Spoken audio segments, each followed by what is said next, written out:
folks, and welcome to Subjective Thoughts. And our comic for today is Hazzard, Merc, Issue 1 by Marvel. Now, there is violence, killing, assassination, shooting, and explosions in this one. So, if you are in any way squeamish, you have been warned. Also, spoilers. Alright, here's the team.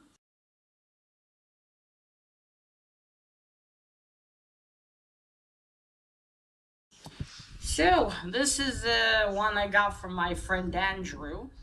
Yeah, I bought this from him. He knows my reading tastes, and he told me that I would like this one. I do like violent stories. This is an old series. It's from according to my comic shop, from '86. Which, yeah, based on the inside, it does look like that. I do love reading older comics. All right, so we start and it's in America. At a neighborhood, it says how a nice neighborhood it is. And then we see a little boy trying to steal an apple from a stand. But Mark, our main guy, stops him and doesn't do anything. The boy knocks into him. Mark just gives him a stare. And he returns the apple. The vendor thanks him. And then you see two women talking. One of them talks about affairs overseas, and the other woman tells her, forget about that, look at the domestic affairs, referring to how Mark is the very handsome. And the first lady tells her, oh, forget it, the good ones are usually married. And Mark overhears that and smiles in amusement. Then he goes to his apartment, picks up his mail, goes in, and says how he's one of the best, as in he's one of the best mercenaries in this case. You see, he has handguns hanging on the wall. He's got bookcases, many books on war strategy. He's got a lot of rifles. He's very prepared. So he puts the bags of groceries in the kitchen and presses on his answering machine. He gets a message from his son. I forgot his son's name, but he gets a message from his son about, how his son knows he can't make it to his baseball game, but how he hopes he'll at least, call to wish him good luck. Then he gets a call from his ex-wife, his son's mother, on how the child support check bounced and that he needs to have someone else send his checks for him. And then he gets a third message from some lady I assume he hooked up with, that she waited for him on their rendezvous point. She was pissed that she waited 3 hours and he never arrived. And then she's very much doubt that he's scouting or a star scout. One of those that would look for stars back in the day, movie stars. So, and you see each message, you see a photo of the person. So there's that, and he's like, this is not the message I was waiting for. And then he gets a message of Mark, the job is set. And then the next page, Mark is in some countries overseas. Which one was it?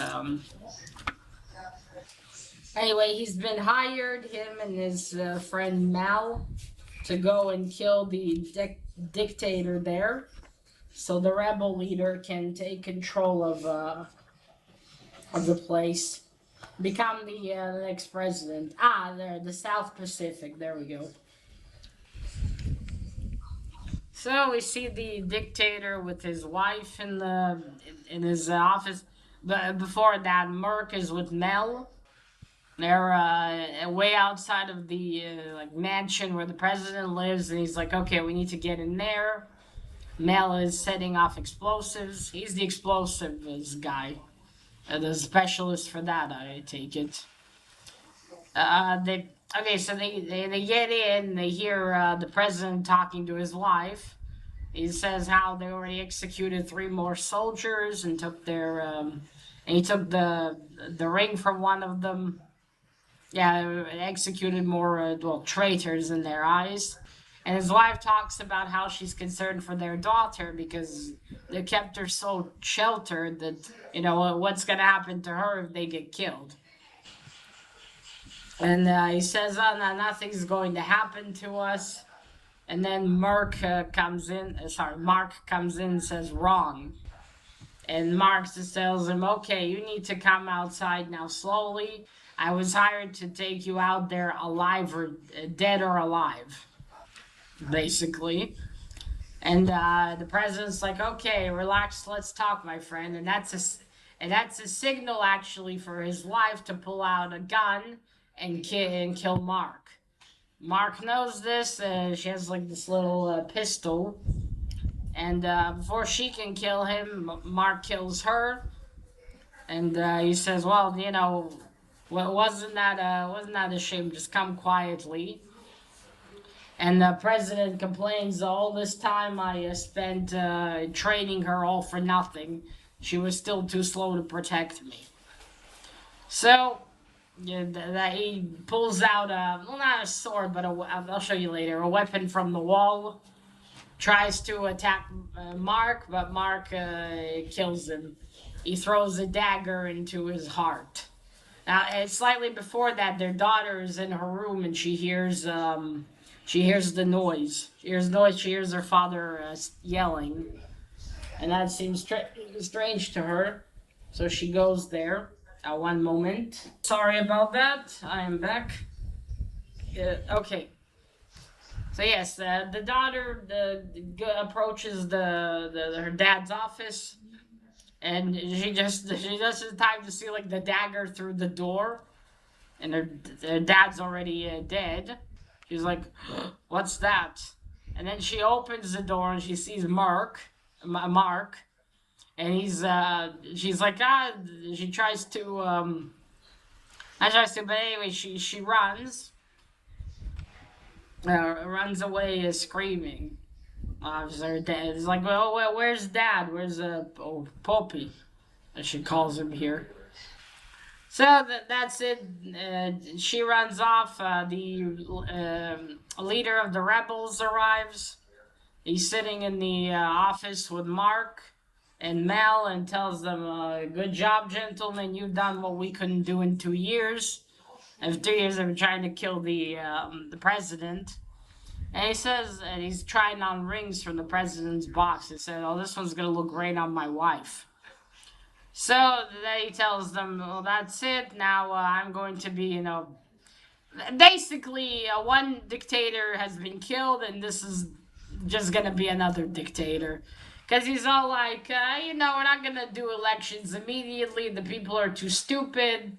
They're not going to know what to do with all this freedom.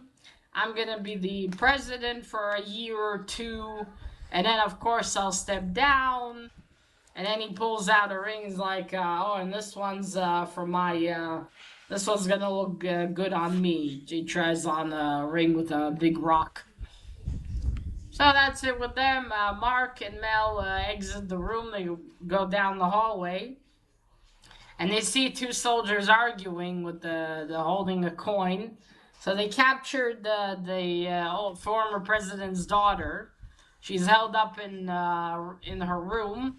And they're now, flipping a coin who's going to take... whose turn is it going to be first to rape her. I'm not sure how old she is, because Mark refers to her as a kid. So I think she's probably maximum 16, probably. Not older than that, I think. She's not a young woman yet. So then Mark grabs one of them and says, well... It's 2 brothers, the soldiers. They're like, who's gonna get her first? Of course, the new president, our leader, will get her eventually.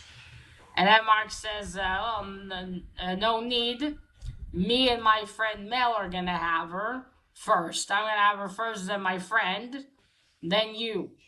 So, unless you wanna swallow that coin. So the 2 soldiers are like, no, sir. They go in. The doors close. Some time passes. The brothers are arguing. The younger tells the older, "Well, you should have told them off. You're the older brother." And the older brother's like, "Well, I want to stay the older brother."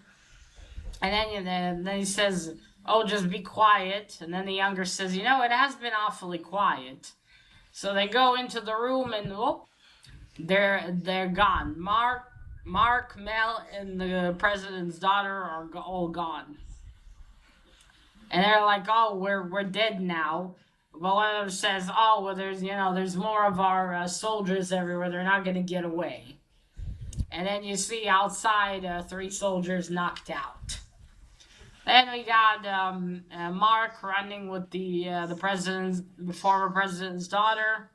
I mean, and not running. She's standing. Her hands are tied. Mark is setting up traps with a nail and bullets.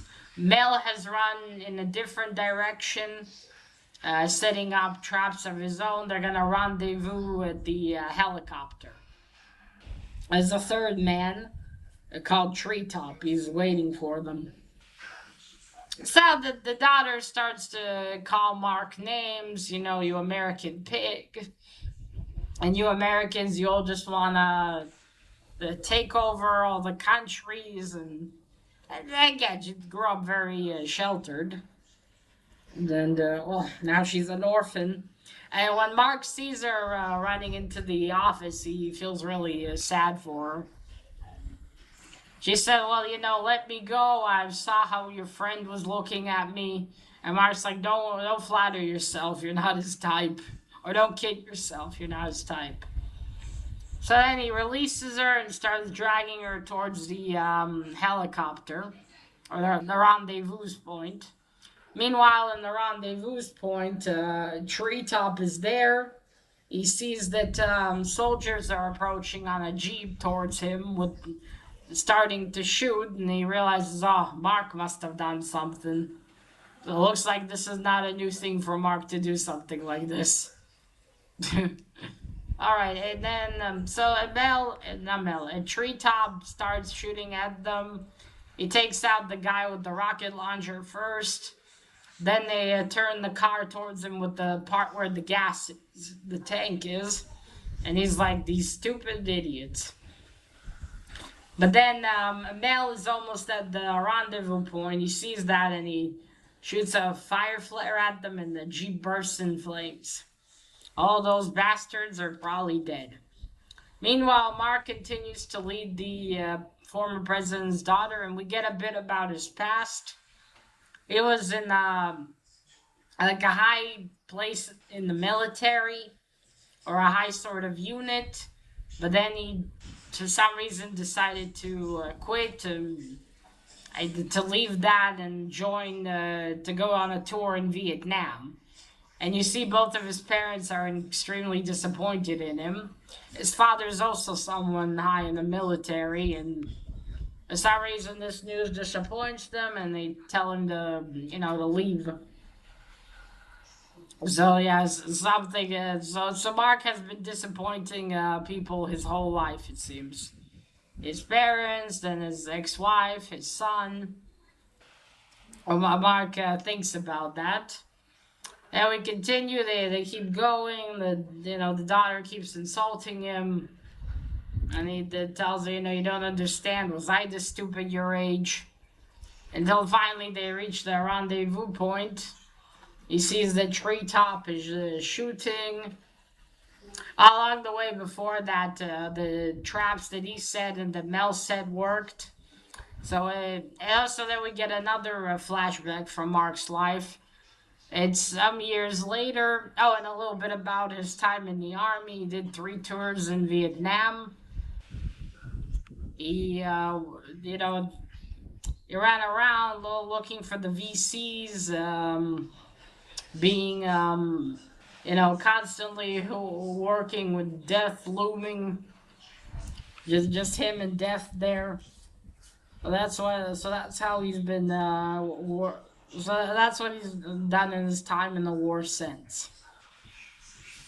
Back then, I mean. That's probably how we met Mel in the treetop, probably. So, no, and Mark tells her at one point that Mel is not. How many Americans did you meet? She said, "Well, I met two," referring to him and Mel. And he says Mel is from New Zealand. Oh, so he's an Aussie then? Yes, I take it. Or yeah, I think it means he's an Aussie. And yeah, so the other flashback is that and some years later, after his father is dead, he's at home with his mother. She's talking to him about how his father, how he said before he died that he just wants Mark to be a good soldier like he was. And then Mark tells his mother, "Well, mother, I decided, I'm only going to. Sorry about that. I'm only going to I'm only going to listen to myself now and follow my own orders." And his mom tells him, "Well, for old time's sake, listen to this order and get out of my house." So yeah, Mark has no relationship with his parents, or lost it anyway. So we finally get to the helicopter. Mark is pulling the daughter after him. Mel is shooting at the all the other. What more jeeps have arrived? They're shooting at them, and Mel's yelling, "Come on, Mark! We can't hold them off forever. We're holding it low enough for you to climb. Come on, get here already!" And Mark goes, keeps dragging the daughter. She's like, "No, I don't want to go with you. You killed everyone I loved." He's pulling her. Mel's yelling at him, "Come on, there's more soldiers." But then the daughter manages to rip away from Mark's grip. She starts running away. Mark's finally on the leg of the helicopter. Mel's got him. He tells, "We have to circle back." And Mel's like, "Damn it, Mark." The daughter sees some soldiers. She's running toward them. She's like, "Quick, help me, please. He's trying to kidnap me." Now, of course, those are the rebel soldiers. Fucking sirens. Those are the rebel soldiers, and they're obviously not good. They obviously don't help her. They're like, "Look, it's the former president's daughter. She's only here to distract us. Kill her." And they kill her. They shoot her. And she's dead. You see more coming. It's the leader, the rebel leader that hired them in the first place.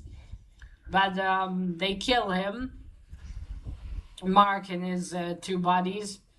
I don't remember how was it. Yeah, they shoot at them and they kill all of them. All he and his men are dead. So that is it. Then they fly away from there later. They're talking. Mel is really pissed off. "Mark, you cost us another job. You and your overprotective father syndrome." Because they didn't get paid yet. I think they should start getting taking half now, half later kind of thing with Mark. But yeah, they didn't get paid. The job is lost, and the week after that, they're supposed to have another job somewhere else, and it's a government supported one. So that's probably big bucks. But that's the same day that his son has his game.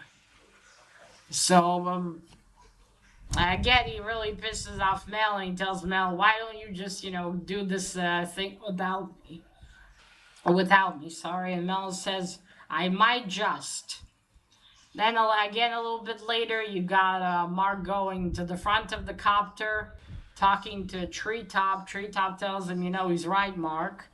And Mark's like, "Not you too, Treetop." And Treetop says, "You keep costing us jobs, Mark." I was like, "Well, why don't you just, find some other colonel to do this with you?" And he said, "Look, Mark, it's been, you, I, and Mel for years. I just take the calls, you make the orders. I'm just the bookkeeper, and occasionally I fly the copter. So it's your call." Then, some time later, or maybe a day later, We're at Mark's ex-wife's home.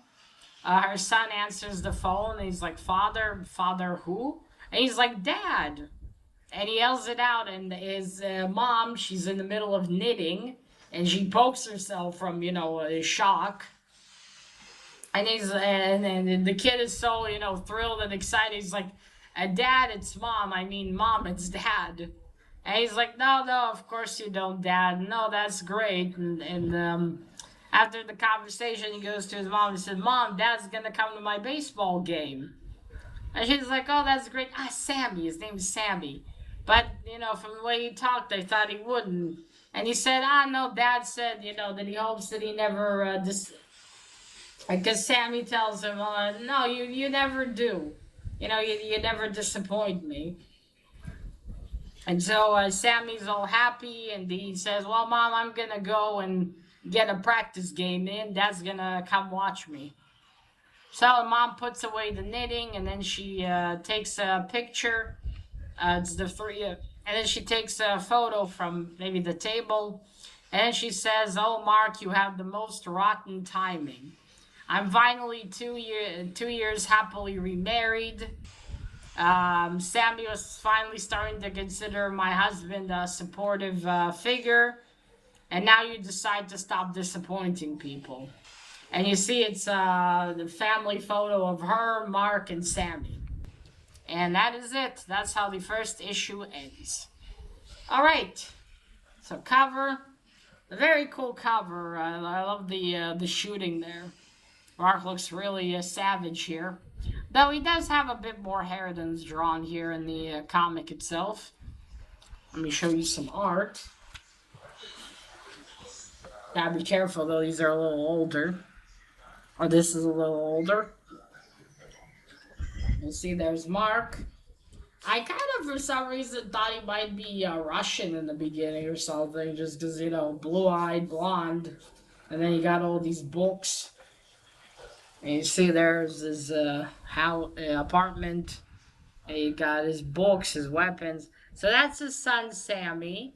The ginger lady is his wife. And that's the chick that he was supposed to, I think, meet, but then dumped.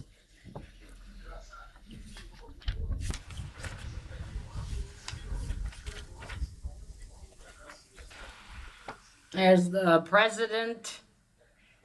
And that's his wife over there. I can show you a lot more. This is a really old one. Okay, and that's it. I'll just show you here. Oh, there we go. You see the wife gets killed, and there you go. He grabs that weapon from there. Ah, right. I forgot. Mark grabs his dagger and throws it back at him. See? There's the daughter. That's her sleeping dress, or I guess kind of dress, maybe. It's very short. But yeah, I think she's a teenager or something like that.